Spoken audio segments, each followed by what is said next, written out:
Hello bachcho, let's see this question. The question says, what do the two settings in the poem, the zoo and the forest, signify? Or how does the poet contrast the tiger in a zoo with the tiger in a forest? तो बच्चों question में हमसे ये पूछा जा रहा है कि वो कौन सी दो सेटिंग है जो पोएम में बताई गई हैं, एक जू की और एक फॉरेस्ट की, ये क्या सिग्निफाई करती हैं, इनकी क्या इंपॉर्टेंस है, और पोएट ने अपनी पोएम में इस चीज में कैसे डिफरेंस दिखाया है कि टाइगर जो है वो जू में है और टाइगर जो है फॉरेस्ट में है. Here the key concept is living of tiger in a zoo and forest. मतलब टाइगर जू में और फॉरेस्ट में रह रहा है.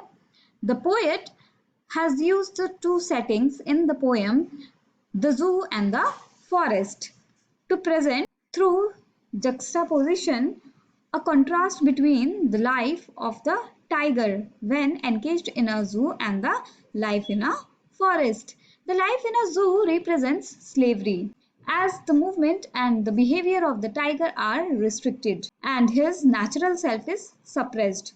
On the contrary, the forest provides unlimited freedom to live a life of his choice in a natural habitat. So, poet ने अपनी पोएम में दो सेटिंग्स यूज की हैं, एक है जू की और एक है फॉरेस्ट की.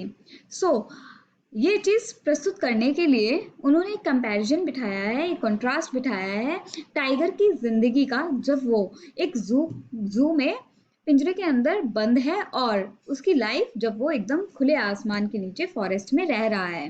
तो जो लाइफ है टाइगर की जू में, वो रिप्रेजेंट करती है उसकी स्लेवरी, क्योंकि वहां पर उसका जो मूवमेंट है और जो बिहेवियर है वो सारी चीजें रेस्ट्रिक्ट कर दी गई हैं, और उसका जो नेचुरल सेल्फ है उसको सप्रेस कर दिया गया है. और वहीं दूसरे हाथ पर कॉन्ट्ररी, जब वो फॉरेस्ट में होता है तो फॉरेस्ट उसको प्रोवाइड करता है अनलिमिटेड फ्रीडम जीने के लिए, और वो अपने ही तरीके से उस नेचुरल हैबिटेट में रह सकता है. I hope you understood it well. Best of luck. Thank you.